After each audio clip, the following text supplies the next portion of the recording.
Nah, dengar-dengar terakhir juga kita baru selesai ya, baru selesai survei baru ya. selesai survei. Katakan ini untuk pemilu 2024 ini sudah survei yang keberapa? Nah, jadi kalau untuk kabupaten ini adalah survei yang ketiga. Kabupaten Bogor. Kabupaten Bogor. Oke. Dan kita mungkin menjelang pemilihan legislatif itu, ini kita 1 kali survei lagi. Oke. Tapi kalau untuk pilkada mungkin kita akan 4 kali survei lagi. Nah, kebetulan untuk Kota Bogor inilah survei pertama. Oh, kita sudah masuk ke kota nih sekarang ya, baru yang Untuk Kota pertama nih Bogor ya. Oke. sudah ini baru pertama Kota Bogor. Nampaknya Kota Bogor kan selain juga kota yang mungil ya, ini mungil. Ya, ya. Tapi karena memang akses Jakarta, kemudian juga banyak tokoh nasional di situ, Yap. kemudian juga banyak kampus di situ gitu loh. Sehingga sangat menarik gitu loh. Capture politik dari berbagai macam sisi gitu. Di sisi lain misalnya Kabupaten Bogor juga menarik pada aspek jumlah DPR terbesar, bro. Oke, untuk kabupaten. Kabupaten Bogor Yap. amat sangat menarik gitu, sehingga saya pikir gambaran di kota dan Kabupaten Bogor ini akan sangat related dengan eskalasi politik di tingkat nasional. Oke. Nah, sehingga kemudian, wah ini nggak mungkin kita nggak survei, baik kabupaten maupun kota Bogor. Nah, kira-kira ya begitulah sederhananya. Iya. Artinya harus dilakukan secara parsial mungkin ya, karena ini saling berkaitan namun dengan karakter-karakter yang berbeda ya. Iya, karena kan gini, kontestan juga berbeda. Iya. Karakteristik perilaku pemilih juga berbeda. Kemudian juga topografi wilayah berbeda. Ya, gitu. Selain memang aktor-aktor politik juga berbeda, itu loh. Ya. Sehingga saya pikir sangat mungkin itu hasil surveinya pun mempunyai sisi-sisi yang berbeda antara kabupaten dengan kota Bogor. Ya. Makanya nggak mungkin kita nggak pisahkan. Tidak lantas kemudian surveinya kita satuin aja, enggak. Karena memang berbagai macam halnya juga banyak yang berbeda gitu loh. Oke. Nah, tapi kan gini, kota Bogor ini kan jadi orang itu melihat ngomongin Bogor ya kota Bogor. Iya, sepakat. Jadi ketika bicara di luar Jawa misalnya, ataupun di tingkat nasional, luar Bogor itu ya kota Bogor itu, orang Bogor itu. Betul. Nah, makanya ketika aku kalau di Jakarta, waduh jauh nih aku, balik ke Bogor nih, teman bilang, lo tinggal turun di kereta aja nyampe Bogor. Iya. Lo nggak tahu rumahku di William, Pak. Dan itu masih Bogor, gitu kira-kira kan. Sehingga orang memandangnya ya Bogor itu ya kota Bogor. Maka amat sangat menarik gitu mengcapture kota Bogor dalam aspek menjelang pemilu ini. Gitu. Di Instagram warga Kabupaten Bogor ngeluh jalan rusak ke wali kota. Nah, itu itu emang pandangannya ya yang nggak bisa dihindari yang begitu gitu loh. Kira-kira. Oke. Kita bicara survei Visi Nusantara untuk Kota Bogor nih ya hari ini. Iya. Ini ditunggu-tunggu nih, Kang Yus. Ini pasti ditunggu-tunggu ini. Dan sekarang tanggal 17 Oktober ya. 17 Oktober dan ini adalah survei pertama nih Visi Nusantara untuk pemilu 2024. Boleh dijelasin dulu latar belakang dari survei ini, Kang Yus, mulai metodologi dan lain-lain. Boleh disampaikan dulu seperti itu? Iya. Jadi kan ya kita sebetulnya berawal fokus di Bogor. Walaupun kita sempat juga ngangkat survei di Depok, terutama yang urusan Kaisang itu kita sampai ngangkat di Depok. Nah, akhirnya kemudian karena Bogor ini sudah 3 kali survei kabupaten, akhirnya banyak juga kawan-kawan yang kota dong, nah, gitu kira-kira kan. Akhirnya kemudian ya udah kita mau nggak mau masuk kota, toh kota pun masih Bogor kan gitu. Selain memang kondisinya amat menarik, misalnya dengan wali kota Bogor yang Kang Bima yang saya lihat sudah menjadi tokoh nasional, kan gitu kira-kira kan. Itu kan menarik untuk kita capture. Akhirnya kemudian kita kita garap kota Bogor untuk kali ini. Berbeda dengan Kabupaten Bogor. Kalau Kabupaten Bogor itu awalnya kita dengan menggunakan instrumen tertutup. survei pertama itu. Jadi ketika kita nanya sesuatu, nanya partai politik, kita sudah cantumkan nama-nama partainya. Jadi masyarakat tinggal contoh. Begitupun ketika misalnya siapa calon presiden, sudah kita cantumkan nama-namanya. Tentu dengan standar-standar yang kita ukur itu loh. Ketika bicara siapa calon bupati, sudah. Nah, itu dulu ketika di awal-awal ketika spanduk belum bertebaran, kemudian sosok belum bermunculan. Nah, karena Bogor kita surveinya sekarang di tengah-tengah semua sudah muncul. Capres sudah 3 faksi. Kemudian wali kota sudah habis masa jabatan dan sudah mulai muncul tokoh-tokoh yang akan menggantikan Bima kan gitu. Begitupun baliho-baliho DPR RI, DPRD provinsi, DPRD kota, setiap dapil itu sudah bertebaran di mana-mana. Ya kita berpikir rasanya memang harus terbuka. Lebih itu, real ya dengan lebih terbuka real, itu ya. Harus terbuka. Karena memang di terbuka ini masyarakat genuine. Itu tidak blank, tapi karena melihat si A, oh ini tulisannya. Jadi nggak begitu, karena jadi genuine aja. Ketika masyarakat nggak tahu ya ngomong nggak tahu. Ketika masyarakat pernah lihat balihonya, oh namanya si A, ya si A tulis. Gitu loh. Terkadang mereka juga tidak paham itu calon di mana, di RI, di provinsi ataupun kabupaten kota. Nah ini juga kemudian kita chapter dalam perilaku pemilih. Nah yang selanjutnya terkait dengan metodologi yang digunakan, kita menggunakan teori Slovin. Nah teori Slovin itu kira-kira kita menjadikan ukuran sampling itu berdasarkan ukuran populasi. Misalnya begini, kelurahan A atau kecamatan A itu DPT-nya lebih besar dibandingkan dengan kelurahan atau kecamatan B. Nah otomatis samplingnya pun lebih besar dibandingkan dengan sampling itu. Slovin. Yang kedua, terus Slovin itu satu sampling itu bisa mewakili beberapa orang. Gitu kira-kira. Nah, maka kemudian dalam kerangka itu kita menggunakan di Kota Bogor ini jumlahnya 800 responden. Artinya 800 sampling. Sementara Kabupaten Bogor itu 2.400 sampling. Metodologi pengambilan datanya itu berbasis kelurahan. Jadi ketika sudah ukur DPT-nya Kota Bogor itu 1.800.000. Kemudian kita lihat DPT kecamatan A berapa, kecamatan B berapa, kita pecah lagi, kemudian kelurahan A berapa, kelurahan B berapa, 800 kemudian dibagi seluruh kelurahan berdasarkan jumlah DPT. Jadi basisnya adalah kelurahan. Langsung kita turun kelurahan. Bahkan kalau di Kabupaten Bogor, karena saking luasnya, ada yang sampai nginep di Jonggol, di Sukamakmur, nginep di Tenjo, nginep di Parung Panjang. Untuk ini ada mendapatkan dokumentasinya sampling. nanti Itu bisa ditampilin ya? Nah, dokumentasinya ada. Itu. Nah, sementara di Kota Bogor karena apa? Karena berdekatan dan juga topografinya nggak sewah kabupaten, ya kita cuma 5 hari kita sampling. Itu pun karena berbasisnya basis desa. Dan langsung ketika kemudian surveyor kita mewawancarai responden, langsung kemudian kirim foto ke kita. Aktivitasnya disertai tag lokasinya. Dan itu semua responden kita perlukan sama. Artinya surveyor kita itu tidak bohong. Surveyor kita tidak ngarang. Dan surveyor kita langsung ketemu dengan responden karena di tag lokasinya. Nah, yang terakhir, dalam perspektif pengambilan sampling ini, tentu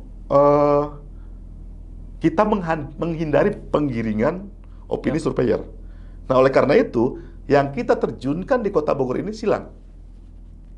Artinya, kalau kemudian ada orang Darmaga, itu atau orang Tanah Sareal, itu nggak survei Tanah Sareal.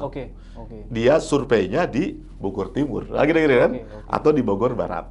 Nah, gitu. Sehingga itu menghindari bias dari surveyor terkait dengan penggiringan opini. Dan yang disurvei pun nggak kenal. Itu sehingga di situ kemudian genuinitas data yang kita dapatkan. Walaupun tentu saja kemudian kita mendapatkan hasil juga yang genuine, yang asli. Nah, kira-kira serumit itulah surveinya. Margin of error-nya? Nah, margin of error-nya itu 2-5%. 2-5%. Iya, karena kita menggunakan Slovin itu. Oke, mantap. Kang Yus, saya ada draft instrumen survei ini ya. Ini menarik banget ini. Boleh kita langsung bedah nih? Ya, boleh ya. Boleh. Oke. Nah, untuk ini untuk Kota Bogor ya. Iya. Ada pertanyaan pertama itu terkait partai yang akan Anda pilih. Ya. Nah, dengan metode survei yang real ini kondisinya nyata seperti apa Kota Bogor? Jadi kan gini, kenapa kemudian kita menanyakan partai? Ya, tentu kita kan karena politik dinamis dengan berbagai macam variabelnya, misalnya terpengaruh nggak sih Nasdem dengan Anies misalnya. Nah itu dengan dinamika politik terkini. Terpengaruh nggak Gerindra dengan Prabowo? Terpengaruh nggak PAN yang sudah? Nah, jadi eskalasi itu kan yang amat sangat merasakan itu di bawah. Gitu loh. Ya kalau di pusat mungkin di Jakarta tidak bisa mengcapture itu gitu loh. Tapi ketika di tingkat kabupaten atau tingkat kecamatan itu akan sangat berpengaruh. Gitu. Terlebih kemudian kira-kira Bogor termasuk Jawa Barat lah pada umumnya itu kan apa ya? Ya kalau bahasa sederhananya ya menguasai Jawa Barat sudah 2/3-nya menang lah. Gitu kira-kira kan. Karena memang saking puas DPT-nya sehingga ketika hasil survei di Bogor ini sangat menggambarkan di tingkat nasional. Sangat menggambarkan di tingkat Jawa Barat. Saking kemudian populasinya sangat besar, pemilihnya sangat besar. Itu nah makanya kemudian pergeseran partai politik itu amat sangat mungkin terjadi dengan dinamika politik ini. Gitu. Hasilnya boleh kita. Nah, ini juga yang menarik. Penguasa partai pemenang di Kota Bogor itu kan PKS. Ya. Untuk Kota Bogor ya. Kota Bogor 2019 PKS gitu. Nah, sekarang itu dia tuh loncat ke urutan ketiga. Oh, turun. Wah, 3. Berarti ada 2 yang ada 2. Yang pertama itu yang menarik adalah Gerindra. Untuk Kota Bogor nih. Kota Bogor. Mantap. Itu Kota Bogor. Gerindra itu. Dan yang kedua PDI Perjuangan. Gerindra, PDI. Gitu baru PKS. Gitu. Nah, artinya saya ini ada apa? Iya, sebentar. Saya pengen bedah itu. Kenapa? Faktor apa ini? Nah, kalau saya yang pertama mungkin sudah pasti hampir semua di Jawa Barat kalau saya lihat itu Prabowo Impact. Prabowo sehingga Impact. Gerindra kemudian berpotensi untuk menjadi partai pemenang minimal Jawa Barat. Iya. Karena Prabowo Impact. Gitu loh. Dan itu kalau konteks Jabar tidak bergeser karena dulu pun Gerindra menguasai Jawa Barat. Iya. Kan gitu kira-kira kan? Nah, sehingga tinggal sekarang presentasinya. Gitu loh. Kalau kemarin presentasinya segini, nah bagaimana ukuran 2024 besok? Kalau kemudian signifikan naiknya ya berarti Prabowo Impact. Sudah terlihat gitu loh. Nah, kenapa PKS turun? Nah, itu pertanyaannya itu. Nah, itu juga sangat mungkin karena kalau saya melihat yang paling diuntungkan dengan adanya Anies di koalisi perubahan itu adalah Nasdem.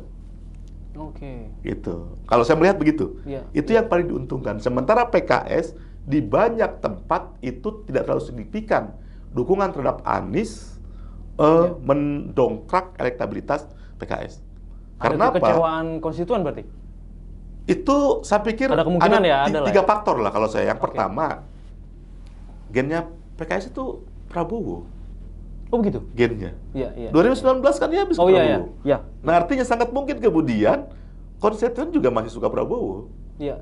Ada yang suka Prabowo. Iya. Gitu loh. Dengan berbagai macam kalkulasinya kira-kira kan. Sehingga Anies itu gimana kan gitu pertama. Yang kedua, Anies bukan orang partai. Nah, di partai itu Pak Anies ini anak siapa? Iya. Gitu sehingga dengan Nasdem tidak nyangkut, dengan PKS nggak nyangkut, kemudian apalagi dengan PKB nggak nyangkut, saya pikir PKS juga cukup realistis dengan melihat sebenarnya orang partai aja gitu loh. Oke. Iya. Ditambah Ya, yang ketiga nggak tahu. Ini baru analisis. PKS tidak mendapatkan apa-apa di situ. Oke, iya. Yang lu digadang-gadang kan? Betul. Itu kan sempat rame antara AHY dengan PKS kan? Ahmad Saihu, kayak gitu kan? Sempat rame kan gitu. Nah sekarang nggak dapat apa-apa, Pak. Nah, apa mungkin gitu konsepnya kemudian bergeser? Iya. Gitu, karena dia tidak mendapatkan apa-apa. Nah kalau saya melihat 3 faktor itu, kenapa kemudian suara PKS bergeser di Kabupaten Bogor? Nah, di Kota Bogor. Di Kota Bogor, sorry, Kota Bogor. Nah, yang kedua adalah PDIP. Iya, kenapa dia bisa naik? Nah, PDIP ini menarik memang karena dulu itu kan pertarungannya antara Ganjar dengan Puan. Iya. Nah, hampir semua kalangan itu menebak-nebak dan sudah hampir memastikan Puan lah. Puan, ya. Nah, gitu kan. Ya. Wih, dia gennya, ideologisnya Soekarno, cuma dia hari ini gitu kira-kira kan. Sepertinya ke sana gitu ya. Nggak mungkin juga lah Bu Mega itu, itu rela lah orang lain. Nah, gitu kira-kira kan narasinya kan. Tiba-tiba plong Ganjar. Ini yang menambah simpati kalau menurutku. Oke, faktor simpati. Nah, sehingga Bu Mega amat sangat dewasa, sangat mapan dalam menentukan kebijakan-kebijakan politik. Oke. Dan yang kedua, dia berpikir bukan keluarga. Dia berpikir kebangsaan. Waktu itu, ya bangsa atau rakyat dibuktikan dengan elektabilitas menginginkan Ganjar gitu loh. Bukan anaknya. Ya dia realistis. Gitu loh. Sama dengan dulu ketika Jokowi pertama. Betul. Gitu loh. Ya Mega bukan tidak ingin jadi calon presiden. Tapi karena publik menghendaki Jokowi, dengan berbagai macam kedewasaannya, dengan berbagai macam kearifannya, kemapanan politiknya, orientasi kebangsaannya, rela dia nggak dicalonkan. Nah mungkin itu yang mendapat simpati dari publik. Sehingga kemudian suara PDIP itu mampu merebut simpati masyarakat dari konstituen-konstituen lain. Nah walaupun kita nggak tahu survei berikutnya seperti apa, karena dinamika politiknya masih akan terus berkembang. Betul. Ini sekarang lagi panas juga nih bolanya. Amat sangat panas. Bahkan di beberapa hal dengan keputusan MK ini berpotensi perang terbuka antara Mega, PDIP, Ganjar dengan Jokowi dan beserta partai yang di-endorse. Nah, itu tentu eskalasinya akan berubah. Sangat mungkin misalnya ini konstituen PDIP loyalis Jokowi, gitu kira-kira kan, itu pindah ke partai bocil. Sangat mungkin karena irisan PSI dan nggak mungkin ngambil yang Gerindra kan, nggak mungkin ngambil yang Golkar kan, ngambil yang PKB apalagi PKS nggak mungkin, irisan kan PDIP Pak. Kalau endorsement Jokowi sudah terlihat di faksi Prabowo, gitu kira-kira. Jadi dinamikanya akan sangat berkembang. Kang Yus, saya sebelum ke pertanyaan selanjutnya boleh disebut 5 besar lah dan peluang mereka seperti apa. Tadi kan sudah Gerindra, PDI dan PKS. Kemudian dua setelahnya siapa dan peluangnya seperti apa? Nah, ini saya buka dulu, dalam salah juga soalnya. Nah, ini sorry. PKS keempat, sorry. PKS keempat. Jadi Gerindra, parah. Gerindra, PDIP, Golkar. Golkar. PKS terakhir Nasdem. Nasdem nyodok, Pak. Nasdem dari bawah berarti ya? Nasdem dari bawah. Itu Anies efek. Itu sementara PKS tidak mendapatkan Anies efek. Gitu loh, karena tadi itu nggak dapat apa-apa gue loh. Konstitusi juga nggak apa-apa. Akhirnya mereka nggak mau bergerak ya? Walaupun sangat mungkin juga misalnya digerus Gelora juga sangat mungkin.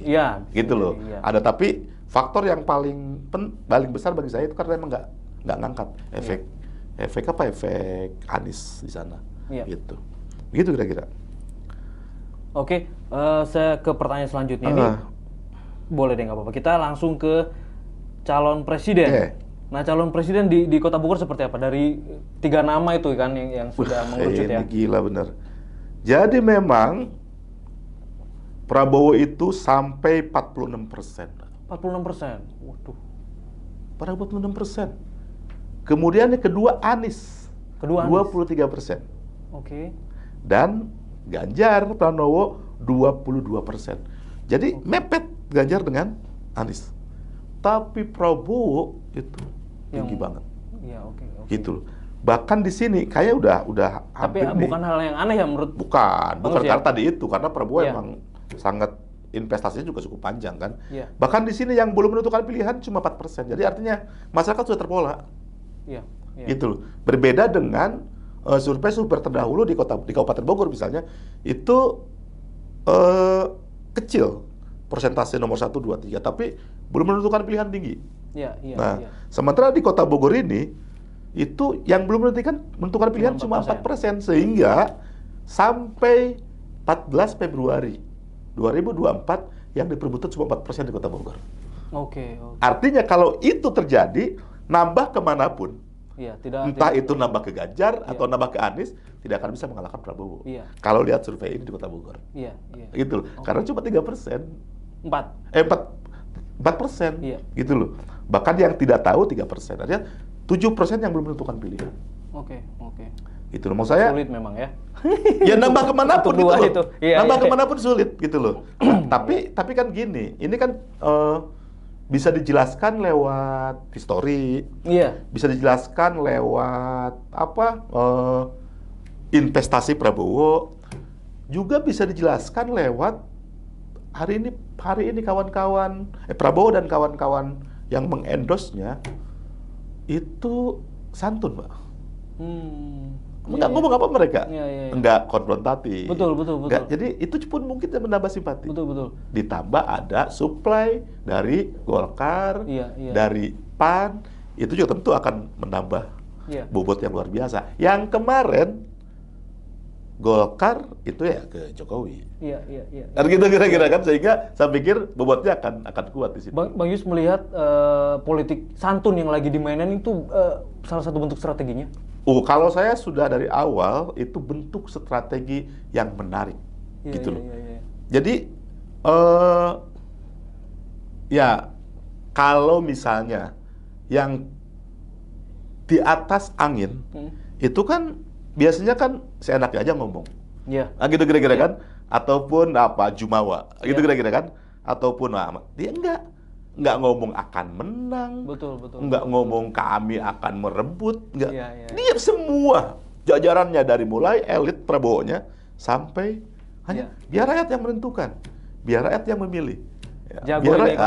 Nah, saya pikir itu sangat-sangat menarik dan itu mungkin ya akan bertahan sampai menjelang Pilpres 2024 besok. Dan hasilnya ini ya dari di survei kita di 46 ya. Iya, 46. Ya, saya pikir udah. Karena 7% masuk kemanapun tidak akan kuat. Kalau 7% masuk ke Anies, ya cuma 30. Kalau 7% masuk ke Ganjar, ya cuma 29. Dibandingkan dengan 46,68%. Itu.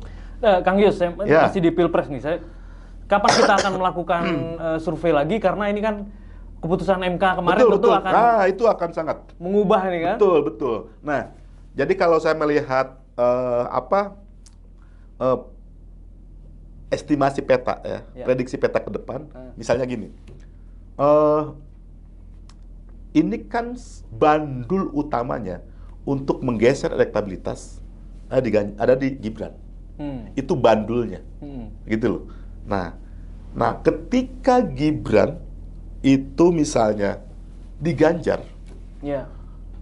itu sudah memberikan pesan bahwa Jokowi di Ganjar bukan di Prabowo, dan itu bisa mematahkan semua stigma-stigma lama ketika kemudian Jokowi terlihat mengendorse Prabowo. Karena tingkat kepercayaan publik terhadap Jokowi sangat tinggi. Akan naik ya. Dan hasil survei semua, kepuasan kinerja, kepercayaan publik itu tinggi sekali. Sebelum putusan MK. Gitu loh. Nah, akhirnya kemudian ketika keputusan MK menyatakan Gibran misalnya pasca ini ke Ganjar, itu juga kepercayaan publik akan melihat ke sana. Gitu loh. Karena kan gini, kenapa hari ini Jokowi kira-kira dikuatkan opini cawe-cawenya ke MK? Iya. Karena kekhawatiran Gibran merapat ke Prabowo. Oh, oke. Saya melihatnya begitu. Iya. Sehingga rame karena Gibran kader PDIP. Iya. Itu jadi rame. Nah, maka kemudian ketika Gibran merapat ke Prabowo, maka bandul Jokowi pada akhirnya kemudian mempertegas stigma selama ini. Ya. Oh, benar ternyata Jokowi ke Prabowo. Disitulah kemudian terjadi perang terbuka. Iya. Ketika sikap PDIP mau konfrontatif sikap Gerindra dengan berbagai macam endorsement partainya mau diam terus seperti apa? Iya. Nah, di situ kemudian simpati publik akan melihat. Tapi kalau melihat modal suara Prabowo itu akan ditambah dengan modal suara loyalis Jokowi. Yang kemarin milih Jokowi. Iya. Gitu loh. Iya. Sekarang belum ke Prabowo. Belum. Berarti akan semakin kuat. Iya. Kira-kira gambarannya begitu ke depan. Pasca keputusan MK, walaupun hari ini belum tahu. Ada isu misalnya Gibran Golkar mau diangkat jadi waketum Golkar, Iya. kan gitu. Nah, artinya berarti kan dia digolkarkan kan? Iya. Dia digolkarkan. Itu akan menambah perang terbuka dua musuh PDIP. Tambah lagi berarti ya ini ya perang. Gitu. Oke. Kader Golkar dengan cawapresnya Perang bubat. wah, gitu kira-kira. Tapi Kang Yus melihatnya gimana? Saya masih tertarik di pasca putusan MK ini. Kang Yus melihat endingnya Gibran kemana, Kang? Kalau saya lihat itu endingnya ke Prabowo. Di Prabowo. Di Prabowo, saya endingnya. Dan Gitu. kalau dia ke Prabowo, peluangnya seperti apa? Dengan kalkulasi politik yang seperti ini, ditambah kemudian endorsement Jokowi yang luar biasa, dengan kepercayaan publik ke Jokowi, itu peluangnya cukup besar, tapi tetap 2 putaran.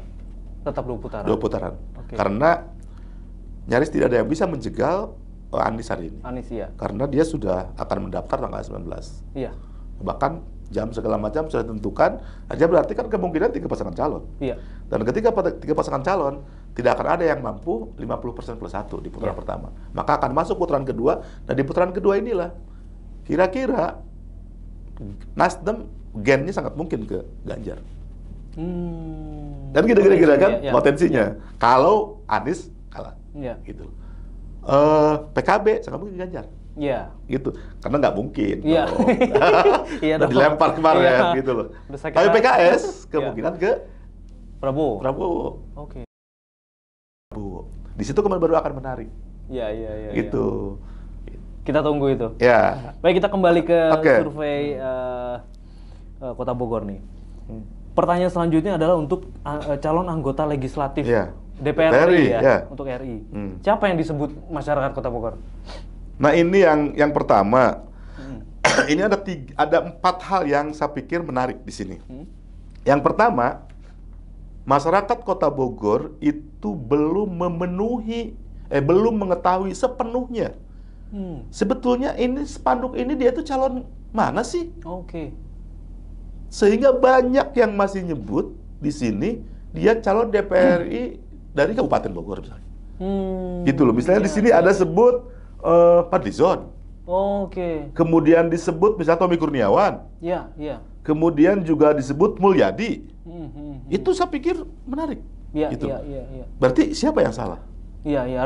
Artinya sosialisasi tidak Nggak jelas jalan. begitu ya? Gitu loh. Kan gini, di baliho-baliho itu yang besar itu foto Iya. dan nama. Iya. Tapi tidak tahu untuk dapil nggak mana. tahu untuk iya. dapil mana, untuk level mana. PR tuh. Nggak paham itu, dan itu fakta, lihat aja di jalan tuh. Iya. Semuanya foto gede, nama gede, nomor gede. Iya. Tapi dia di mananya nggak gede. Iya. Dan saya pikir ini yang terlihat di survei ini. Gitu loh. Iya. Nah, yang kedua, masyarakat Kota Bogor ini masih melihat spanduk itu hanya sebagai gambar. Oke, artinya? Yang dia ingat karena banyak foto Desi Ratnasari, ya Desi Ratnasari masukin. begitu. Iya. Padahal dia nyalon kagak di sini apa kagak. Iya. Bahkan ada di sini misalnya yang memilih Ono misalnya, gimana? Ya karena saya lihat banyak. Iya. Memang spanduk Ono. Iya. Padahal dia disandingkan dengan caleg PDIP di dapil mana. Tandemnya tapi begitu ya. gambar Ononya gede, nama Ononya gede gitu loh. Iya, oke. Artinya masyarakat Kota Bogor masih melihat baliho spanduk itu gambar aja gitu loh. Iya. Gitu loh. Tidak melihat ini sebagai perangkat elektabilitas. Iya. Gitu loh. Dan ini terlihat di sini. Gitu. Artinya baliho spanduk efektivitasnya bisa diukur tuh ya. Sangat bisa diukur. Iya. Kemudian yang ketiga, calon anggota legislatif ini juga termasuk partai politik di sini ya. Iya. Termasuk partai politik itu termasuk penyelenggara itu apa ya, lemah sosialisasi. Dan ini buktinya. Iya. Gitu. Artinya kan batas Kabupaten Bogor dengan Kota Bogor di mana? Iya. Ya bahkan kalau Anda lewat ke Cibinong misalnya, itu banyak spanduknya. Siapa balihonya Sekjen PAN? Edi Suparno. Iya. Itu yang nyebrang ke kabupaten, Pak. Iya. Ya begitu pun misalnya spanduknya Primus, ada yang masuk ke Kota Bogor, Pak. Iya. Lihat di jalan ini, Sudarmaga. Iya. Itu kan masuk ke Kota Bogor. Kota Bogor itu, betul. Ini kan yakin bukan Primus yang pasang. Iya. Bukan Edi Suparno yang pasang. Tapi yang tim dan partai politik. Iya. Jadi mereka juga nggak menjelaskan, apalagi kemudian terjelaskan ke masyarakat. Iya. Gitu. Ditambah kemudian ini wah kalau KPU bilang ini bukan tugas saya, ini tugas partai politik. Partai politik itu oke. Tapi pendidikan politik tugas siapa? Iya. Kan gitu. Betul. Ya kan KPU punya peran di sana. Betul. Bawaslu punya peran di sana. Betul. Jangan sampai kemudian kalau begini caranya, gimana cara menaikkan elektabilitasnya? Iya.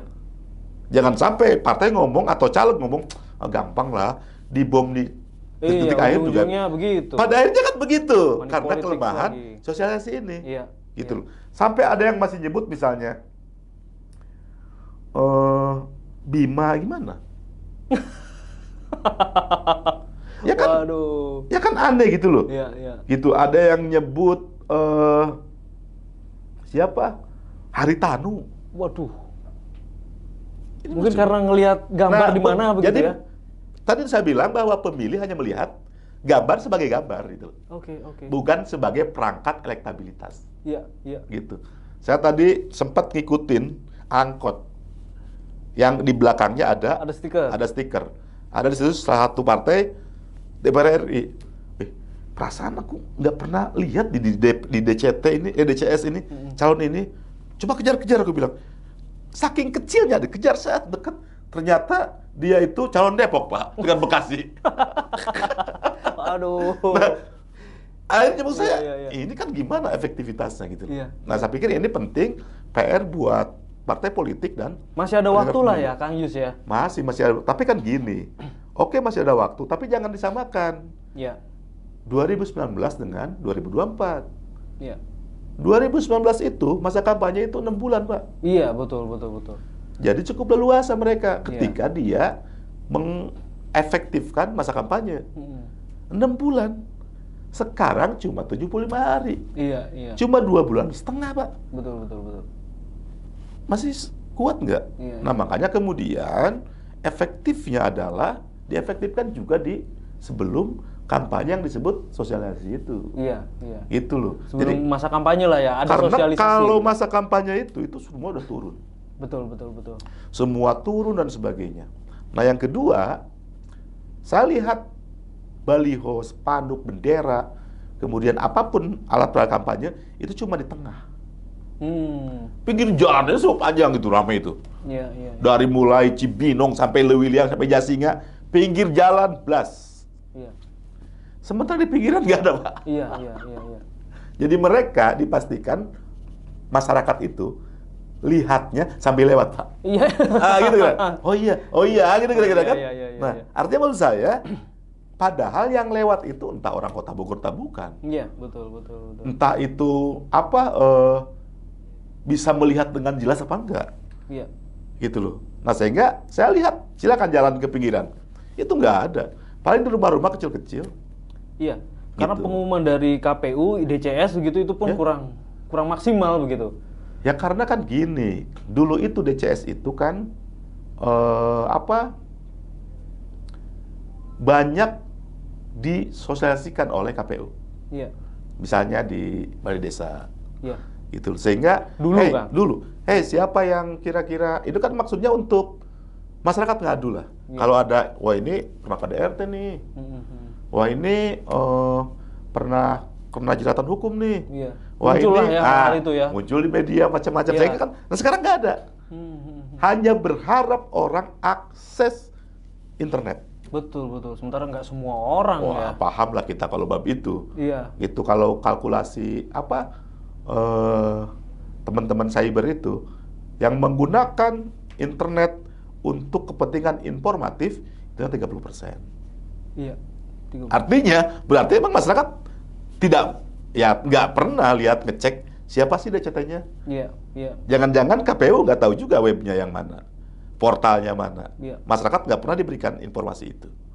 Betul. Hanya sekedar sekilas di TV muncul, cek ini. Iya. Atau suruh lihat ke websitenya KPU gitu. Wah, udah Orang repot. malas kali ya. Orang malas sehingga Malas ya. hampir bisa dipastikan masyarakat Kota Bogor belum memahami, terinformasikan sepenuhnya ini caleg mana. Nah, PR tuh untuk Gitu KPU. loh.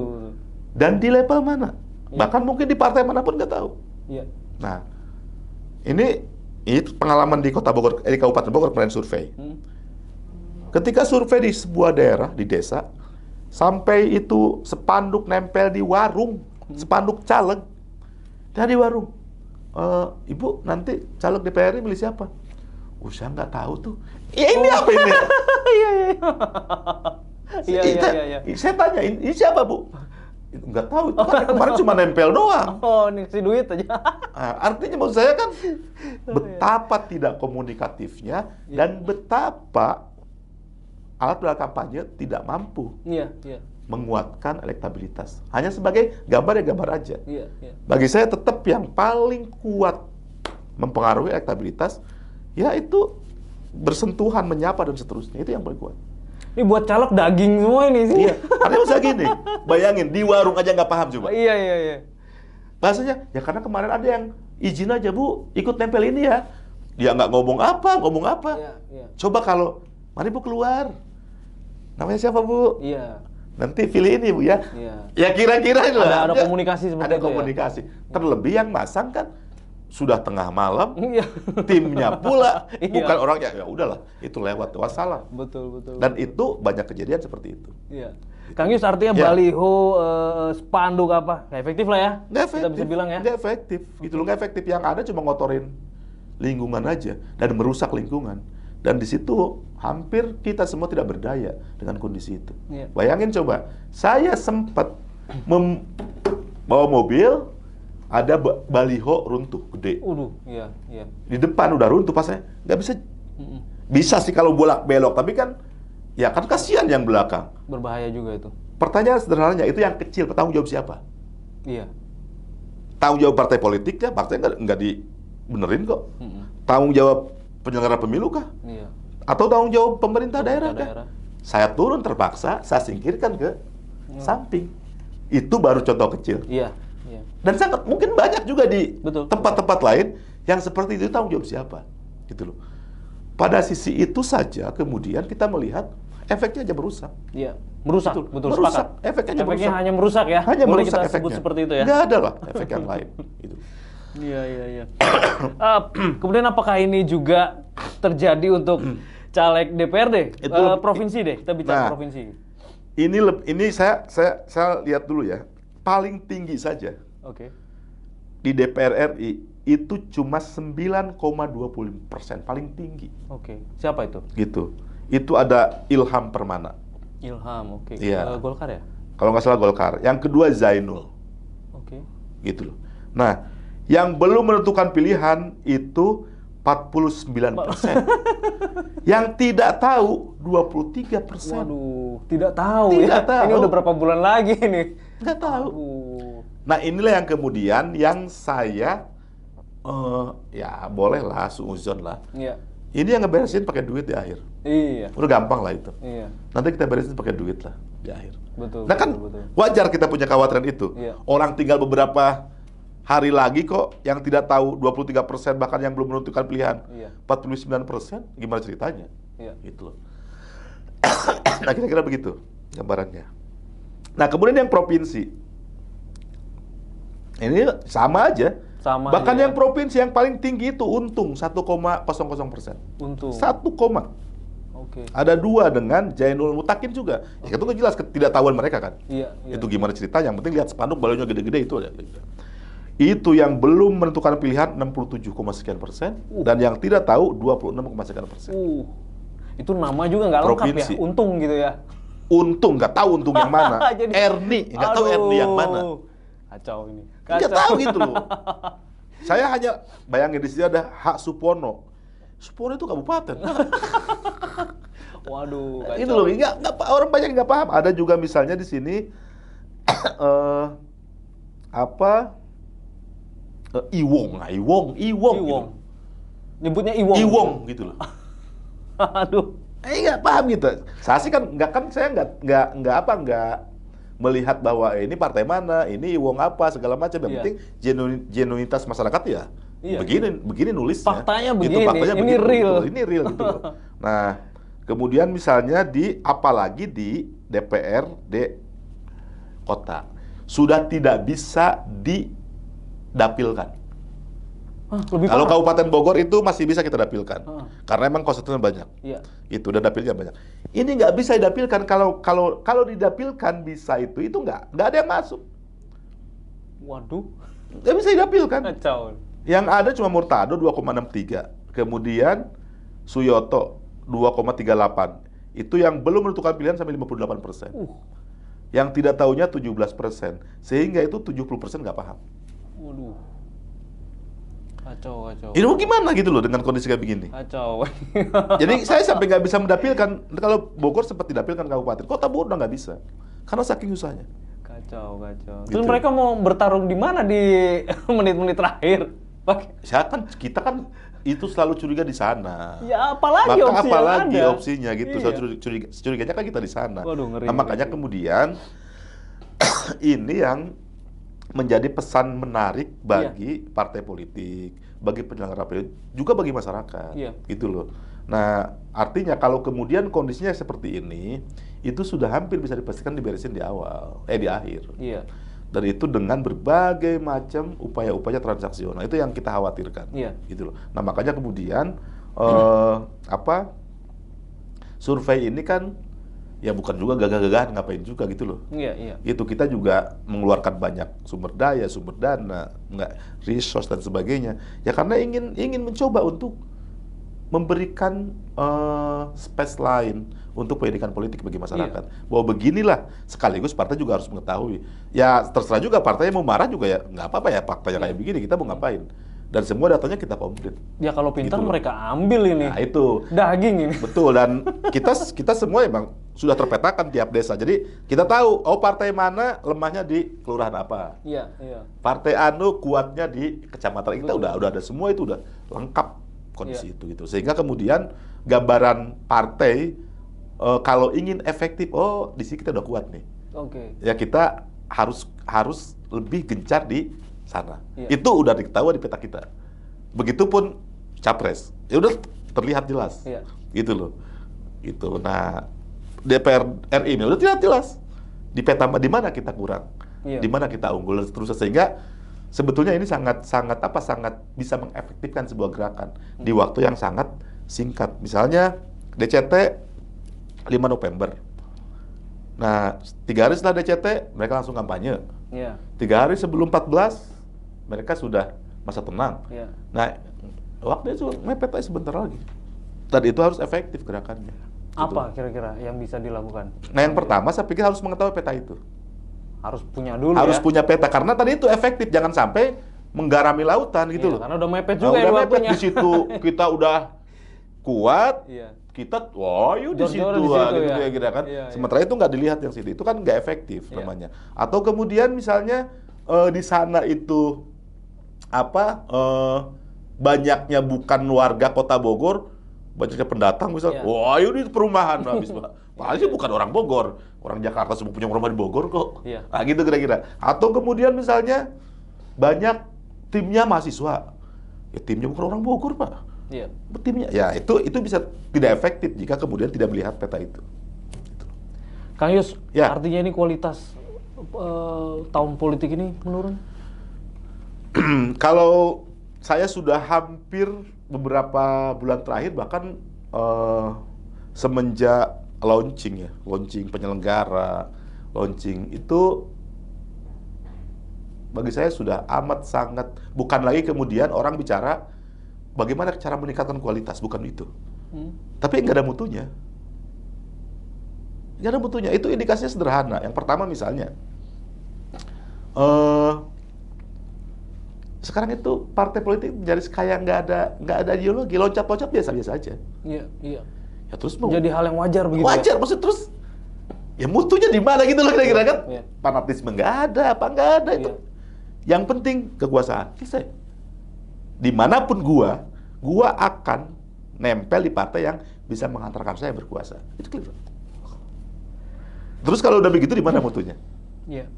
Nah yang kedua misalnya, KPU juga, bahkan di beberapa media, silakan di searching, saya sebut sebagai petugas Komisi 2. Petugas Komisi 2. Karena mereka hanya manut apapun yang diinginkan Komisi 2. Iya. Gitu loh. Jadi, Komisi 2 mau apa? Ikutin, Pak. Iya. Gitu loh. Sampai misalnya PKPU, draftnya, serahkan dulu Komisi 2, ini nggak setuju, dia coret, Pak. Waduh. Bayangin misalnya, di PKPU kampanye, itu yang nggak tahu mau direvisi katanya. Yang dulu itu PKPU nomor 2023. PKPU nomor 15 tahun 2023. Judulnya adalah PKPU kampanye. Judulnya PKPU kampanye. Tapi di pasal 79 ada nyempil pasal sosialisasi. Ini gimana ceritanya? Ada sosialisasi, ada kampanye begitu. Ya. Artinya sosialisasi silakan saja, tapi jangan masuk ke pasal kampanye. Karena kampanye dengan sosialisasi berbeda. Kalau kampanye harus di masa kampanye, kalau sosialisasi saya nggak tahu. Karena undang-undangnya nggak ada. Kenapa ditempel di situ? Kalau bukan titipan siapa gimana? Yang kedua, di PKPU itu juga sama. Yang namanya bazar diperbolehkan. Oh begitu.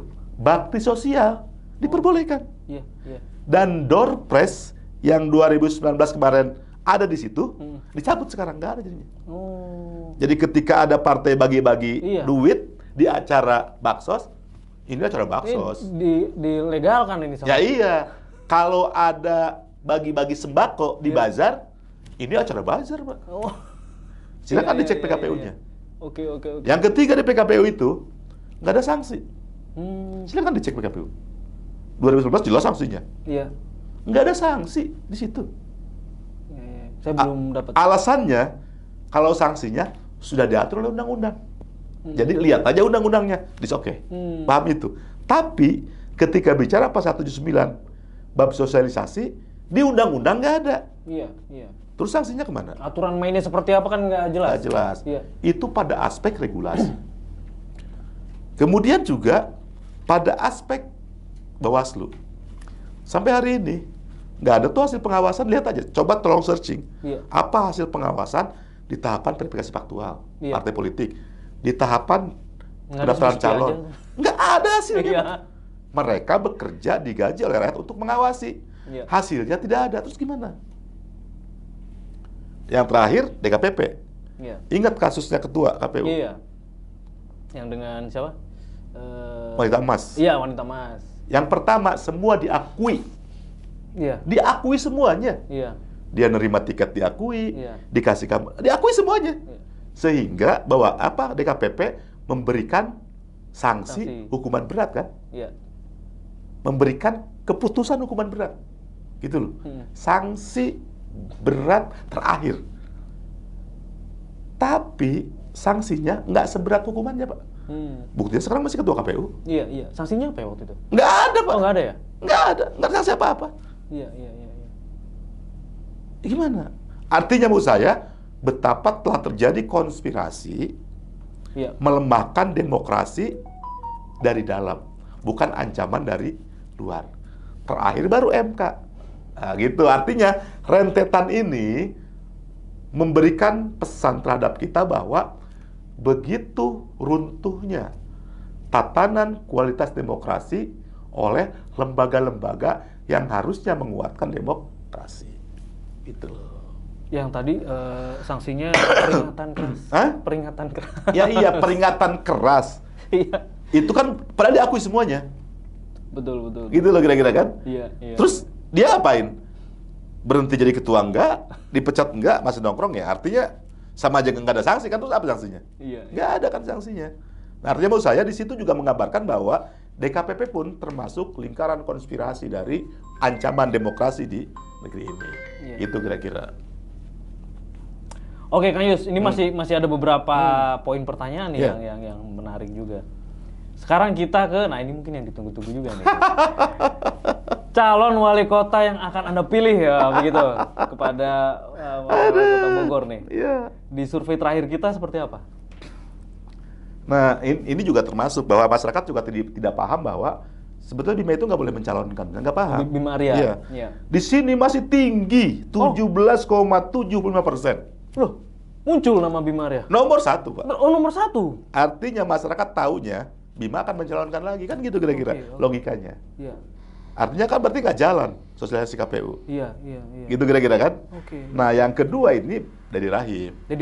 12,75%. Kemudian ada Yane 6, ada Atang 4, ada Diah Pitaloka 1. Yane tadi disebut. Oke, Yane nomor 3 di cukup sini. tinggi juga ya? Cukup tinggi, 6. Tapi kita lihat yang belum menentukan pilihannya 41,13%. Yang tidak tahu itu 9,22%. Iya. Artinya masih tinggi. Maksud saya kalau pilkada masih ada waktu.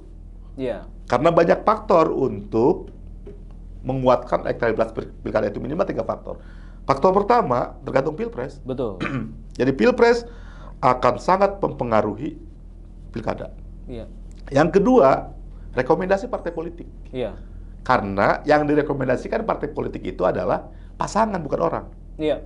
Gitu loh. Artinya, oke, Dedi Rahim, saya elektabilitas tinggi, tapi dia oleh siapa rekomendasikannya? Iya. Dan dia bukan orang partai. Iya, misalnya, gitu kira-kira kan? Iya. Artinya sama dulu ketika misalnya Bima misalnya. Bima PAN. Iya. Tapi dia kan bukan Bogor. Langsung disimpan dari DPR RI. Iya. Tapi rekomendasinya keluar. Iya. Nah, sekarang ketika Dedi Rahim, siapa yang akan merekomendasikan? Dan itu pasangan dengan siapa berpasangan. Jadi sangat berpengaruh. Jangan-jangan tidak direkomendasikan. Iya. Jangan-jangan kemudian pasangannya tidak kuat dan seterusnya. Dan yang ketiga, yang mempengaruhi pilkada itu adalah panjangnya durasi pasca pilkada terkait dengan PJ itu.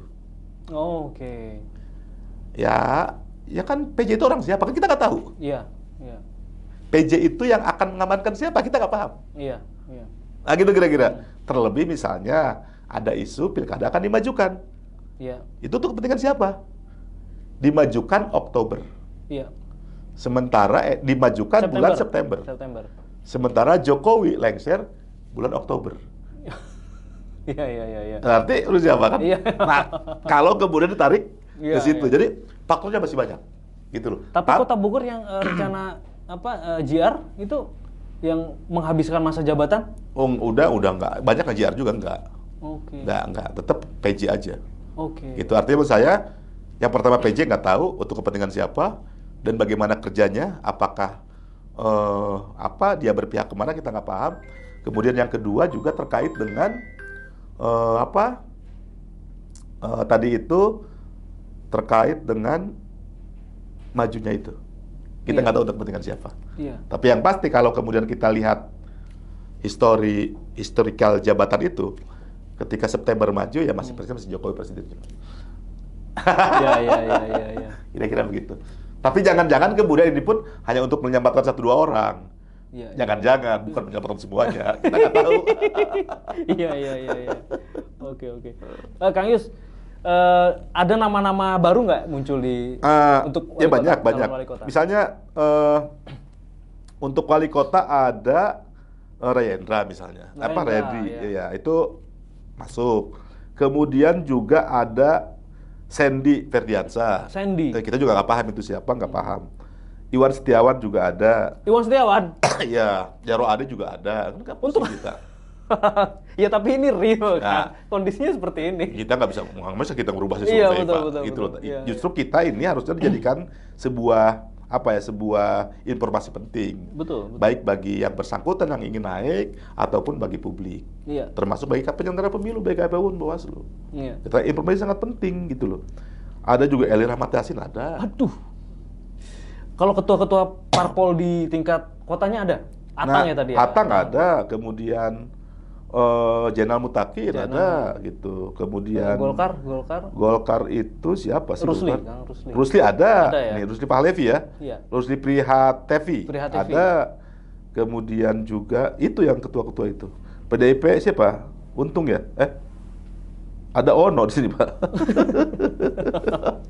Ketua PDIP siapa sih? Dadang nggak ada di sini. Dadang nggak ada.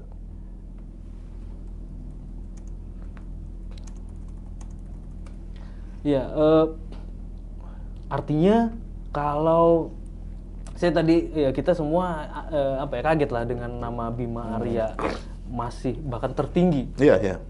Kalau bisa kita bedah sedikit lagi, kenapa? Ya pertama sosialisasi kurang artinya. Selain itu apa? Ya gini, jadi saya pikir Bima itu hari ini dibolak-balik apapun orang yang paling populis di Kota Bogor. Iya. Ya karena dia wali kota. Iya.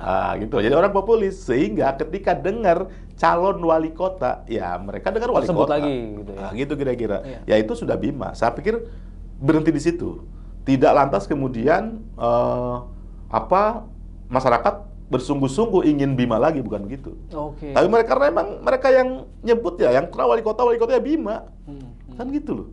Oke. Nah, ya orang yang paham informasi, kalaupun Bima tidak akan mencalonkan lagi, itu yang lain. Kan gitu kira-kira kan. Ya. Tapi karena kemudian mereka nggak paham, sosialisasi kurang, ya pada akhirnya kemudian masih kuat. Atau sangat mungkin misalnya juga ini lebih dipengaruhi pencitraannya Bima misalnya. Itu sangat mungkin. Karena Bima apapun kan selalu turun, apapun selalu nongol. Akrobatik di medsos cukup tinggi dan sebagainya. Ya sangat mungkin yang mereka tahu cuma Bima. Gitu. Kan kalau loyalis kan pasti paham. Loyalis misalnya nggak mungkin milih Bima. Ya karena dia tahu Bima tidak akan nyalon lagi. Iya. Kan gitu kira-kira kan? Betul. Gitu. Sehingga saya pastikan yang milih bukan loyalis. Jadi emang masyarakat yang tidak terlalu paham atas kondisi yang terjadi terkait dengan politik ini. Iya.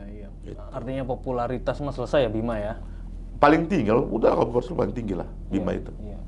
Tidak hanya Kota Bogor juga, dia kan ketua asosiasi pemerintahan kota kan, se-Indonesia. Apeksi. Nah, jadi dia popularitasnya pun juga bukan hanya tingkat Kota Bogor, juga di nasionalnya cukup ada popularitas gitu. Buktinya dia ketua Apeksi kan, gitu. Nah tapi nama ini Bima ini muncul nggak untuk gubernur? Coba saya lihat. Oke. Ini Bima untuk gubernur muncul, Pak. Muncul. Dia nomor 4. Nomor 4. Nomor 4. Ridwan Kamil, Deddy Mulyadi, dengan UU dan Bima. UU masih ada? UU nomor 3 bahkan. Oke. Tapi jauh suaranya. Ridwan Kamil 28,50%. Deddy Mulyadi 24,38. Saling ini ya. UU 4,63 dan Bima 3,50. 3? Iya. Nah, yang belum menentukan pilihan cukup tinggi, 28,18%. Dan yang tidak tahu 6,88%. Iya. Ya. Artinya masih tinggi tapi sudah terlihat mengarah. Iya. Gitu kira-kira kan? Iya. Walaupun misalnya suaranya jomplang antara Ridwan, Deddy dengan UU dan Bima. Iya. Itu. Kang Yus membaca Ridwan Kamil seperti apa? Ya kalau saya sih memang dia melekat dengan masyarakat Jawa Barat, kalau saya melihat. Artinya, masyarakat Jawa Barat masih banyak menghendaki. Kalau saya walaupun belum survei Jawa Barat ya, tapi saya pikir survei kota dan Kabupaten Bogor sudah mewakili lah kira-kira itu masih banyak yang menghendaki. Kebetulan sekarang pisah antara Deddy Mulyadi yang dulunya di Golkar pindah ke Gerindra. Dan Ridwan Kamil di Golkar. Gitu kira-kira. Artinya ini bisa juga saling berhadapan. Gitu. Nah, untuk Bima misalnya, ya kalau saya lihat kan dia nampaknya ingin mendampingi RK, nampaknya. Tapi ketutup sama Desi Ratnasari. Iya, betul. Kemungkinan agak susah. Betul. Karena ya kira-kira PAN atau DPP PAN misalnya mungkin akan lebih kuat. Di ketua DPW kan? Iya, ketua DPW kan gitu. Nah, begitupun misalnya dengan Deddy Mulyadi. Itu kan juga ada Iwan Bule di sana. Di Gerindra juga sama. Iya, betul. Tinggal siapa yang akan dibandingkan Prabowo. Iya. Kan gitu kira-kira kan. Tapi yang pasti bentuknya udah kelihatan. Iya. Kalau gubernur itu gitu loh. Jadi masyarakat Kota Bogor masih menghendaki Ridwan Kamil. Tapi tidak jauh dengan Deddy Mulyadi. Iya. Opsinya jelas lah ya. Opsinya jelas. Gubernur sudah ya. terlihat gitu, udah terlihat gitu. Jadi tinggal menunggu Pilpres mungkin ya. Iya. Nah, yang diperebutkan bahkan cuma 28, sekian persen yang tidak tahunya. Yang tidak menentukan pilihan, belum menentukan pilihan. Yang tidak tahu 6,88%, sehingga ada 30,4% yang diperebutkan oleh kandidat gubernur itu. Iya. Walaupun itu pun tentu saja tergantung Pilpres. Iya, betul. Itu kira-kira kan masih ada variabel yang mempengaruhi pilkada baik gubernur maupun wali kota. Iya. Gitu. Oke. Nah, Kang Yus, dari tadi pertanyaan siapakah calon yang akan Anda pilih di survei Visi Nusantara ini, kemudian ada pertanyaan alasan dalam menentukan pilihan. Nah, ini ada beberapa opsi ini yang paling tinggi apa nih, Kang Yus? Ini kan gini, kita ingin mencoba motret. Orang kan bilang, politik uang di Bogor cukup tinggi, gitu kan? Transaksional cukup tinggi. Ada perilaku pemilih itu kalau nggak punya uang segini nggak. Kira-kira opininya kan begitu. Itu kan baru asumsi dasar, gitu loh. Nah, makanya kita penasaran. Kita ingin deh memotret perilaku pemilih Kota Bogor itu kayak apa. Mereka milih karena apa sih gitu loh. Betul. Nah, makanya kemudian di sini kita menentukan indikatornya itu ada 5. Yang pertama adalah gagasan, oke. Yang kedua popularitas. Ya. Yang ketiga pemberian uang atau jasa. Tetap ada itu ya. Tetap ada. Ya. Nah, kemudian kedekatan. Dan yang terakhir adalah penampilan. Okay. Ada 6 indikator perilaku pemilih. 5. Ada 5 indikator perilaku pemilih, dan yang paling tinggi adalah gagasan. 66,63%. Oke. Nah, ya kan kita susah. Ini kali aja pemilihnya sok-sokan. Karena kita nggak bisa sehujan begitu. Iya. Ya, pilihan mereka kok. Iya. Mau apa kita nggak tahu. Mungkin melihat dari apa yang sudah kita nggak paham. Tapi yang pasti karakteristik pemilih kota dengan kabupaten di hampir semua tempat berbeda. Gitu kira-kira kan? Nah, kalau kota itu yang pertama memang lebih dominan orang kota. Artinya orang kota itu kan nasional, logik, kemudian tidak terlalu terpengaruh oleh isu apapun, gitu loh. Kemudian hidupnya pun tidak terlalu kuat relasi saling mempengaruhi, gitu loh. Karena dia kerja balik, gitu. Sehingga pilihannya lebih logis, gitu loh kira-kira kan. Sementara di kabupaten misalnya paling tingkat kotanya cuma 40% atau 50% atau 30%. Yang lainnya itu pinggiran yang akses informasi lemah. Mereka itu hidup bergerombol sehingga saling mempengaruhi. Terakhir, kebutuhan ekonomi cukup tinggi. Sehingga akan mungkin itu mampu dipengaruhi oleh banyak hal termasuk transaksional itu, gitu. Jadi untuk menjelaskan gagasan 66% itu cukup logik. Iya, betul. Gitu loh kira-kira kan? Sepakat. Nah, kemudian ada juga misalnya yang uang atau jasa itu ya 7% ya logik juga lah. 7%. Bahkan ada yang dia memilih karena penampilan, cantik, ganteng, trendy ya gitu kan. Iya. Ya misalnya ya, ini contoh konkret. Kalau kita melihat Bima kan, ya kan gitu loh, ganteng. Apa istrinya Bima misalnya, cantik. Kira-kira kan itu. Atau dulu ketika capres SBY, banyak orang, gagah, ibu suka saya, gitu kan gitu. Maksudnya itu penampilan gitu loh. Ataupun trendy itu penampilan juga. Gitu kira-kira. Nah, menurut saya sporty, ini juga ada gitu loh. Tapi kan tidak dulu ketika, mohon maaf, Jokowi. Apa tampilan Jokowi? Nah gitu kira-kira kan. Nah ini kemudian banyak yang kuat di gagasan. Kan gitu kira-kira kan. Nah itu. Jadi ada juga yang milih dengan penampilan. Itu pun yang kemudian membedakan kabupaten dengan kota gitu loh. Ya kira-kira kalau di kabupaten kan banyak juga orang yang trendy kan, lebih trendy dibandingkan dia kok. Nah kira-kira kan misalnya kan, sehingga ya enggak lah kan gitu kira-kira kan gitu loh. Nah tapi coba aja lihatlah survei Kabupaten Bogor. Tapi yang pasti enggak lah, Kota Bogor enggak apa memilih karena apapun. Lebih ke gagasan kok. Dan saya percaya ini. Ya karena saya nggak bisa menduga-duga menafsirkan, wah itu angkanya itu masyarakat sosokan aja. Dia milih, padahal dia sebenarnya juga milihnya karena ini. Saya nggak mau begitu. Saya lihat aja genuinitas dari hasil survei ini. Sesuai lah dengan karakteristik saya melihatnya begitu. Perkotaan ya. Betul, saya melihatnya begitu. Oke, Kang Yus. Karena kita bicara survei kota nih, ini perlu juga dipertanyakan. Dan kebetulan ada. Bagaimana tingkat kepuasan masyarakat Kota Bogor dalam hal ini pemilih respondennya survei Kang Yus ini atas terhadap kinerja DPRD Kota Bogor dan pemerintah Kota Bogor. Seperti apa? Ya, jadi saya kan ini kan kenapa instrumen ini masuk? Yang pertama adalah ini kan di akhir periode. Artinya kan kira-kira masyarakat harus mengevaluasi, harus merasakan, harus memberikan treatment. Gitu loh masyarakat itu. Tidak boleh masyarakat kemudian ya diam-diam aja tuh nggak bisa.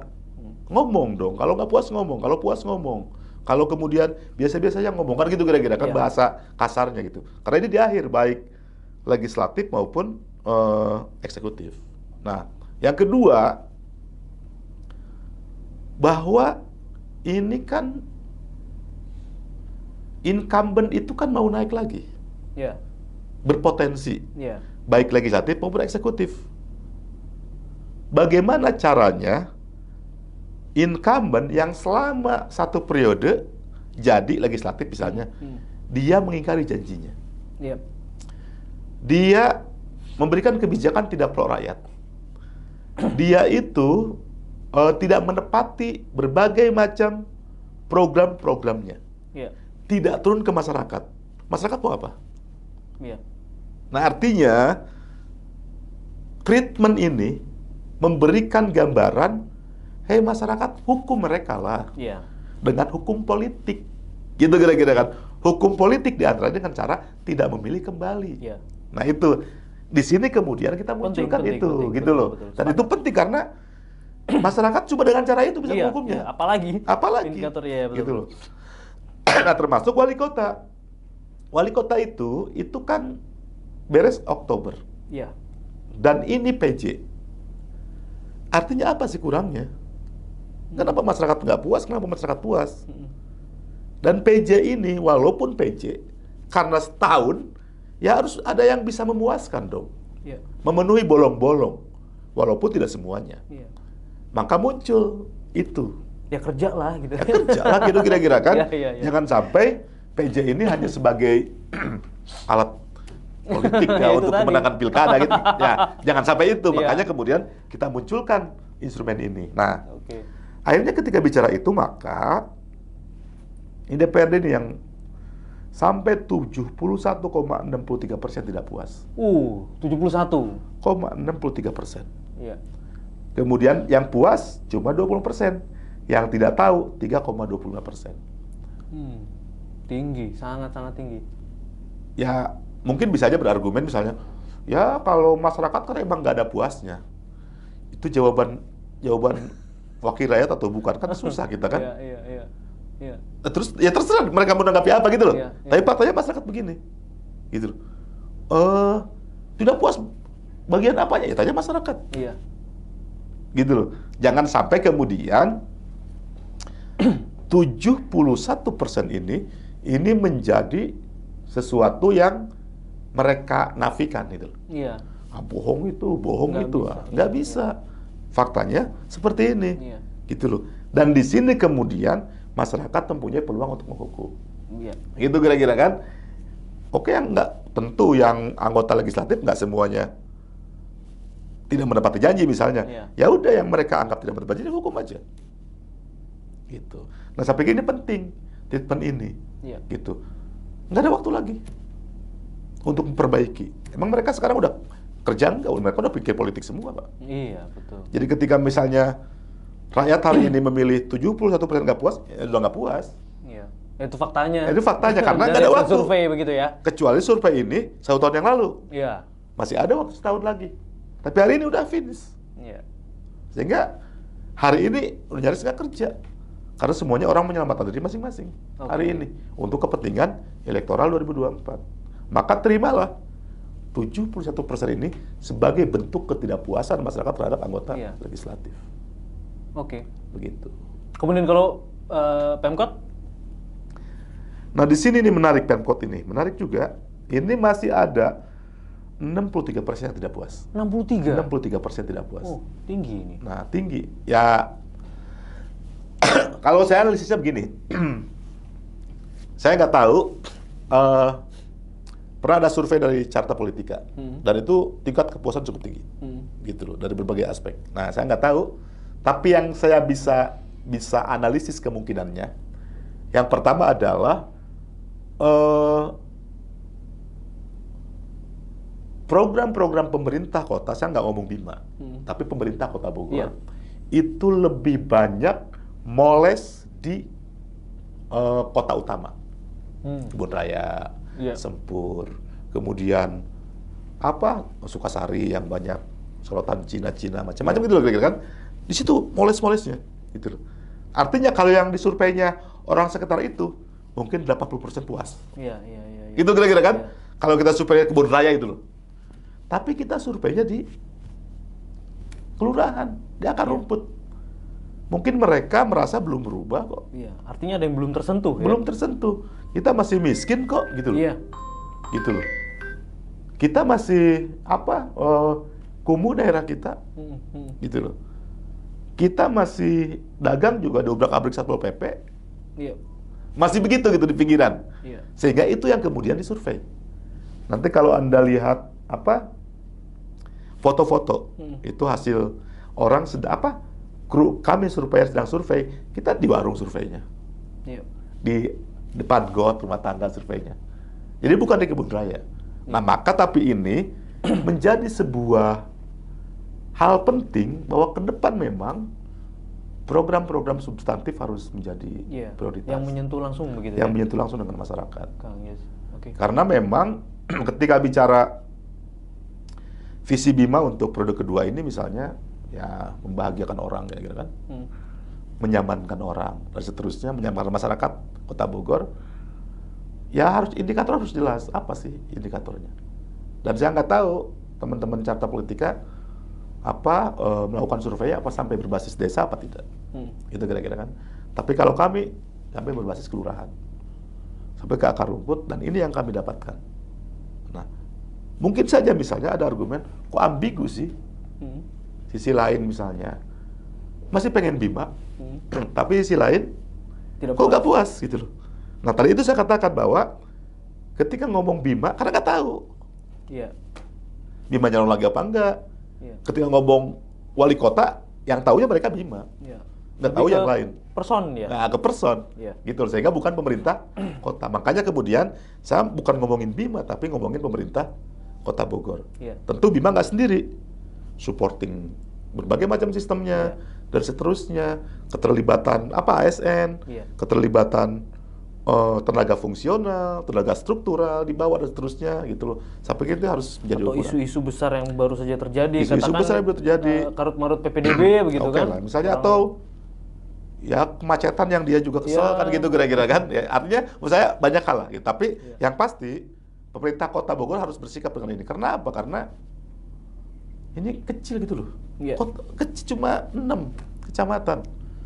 Ya masa sih masyarakat nggak tersentuh? Kan gitu kira-kira kan? Iya. Maksud saya itu loh, di tengah-tengah sumber-sumber PAD cukup banyak. Kemudian juga perhatian pemerintah cukup besar. Iya. Bahkan perhatian program asing pun cukup banyak. Iya.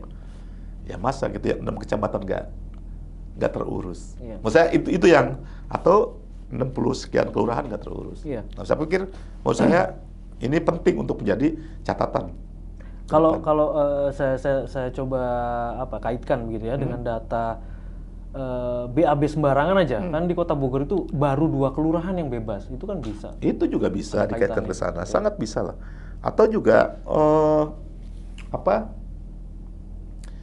bisa dengan mengukur misalnya program-program yang tidak efektif misalnya.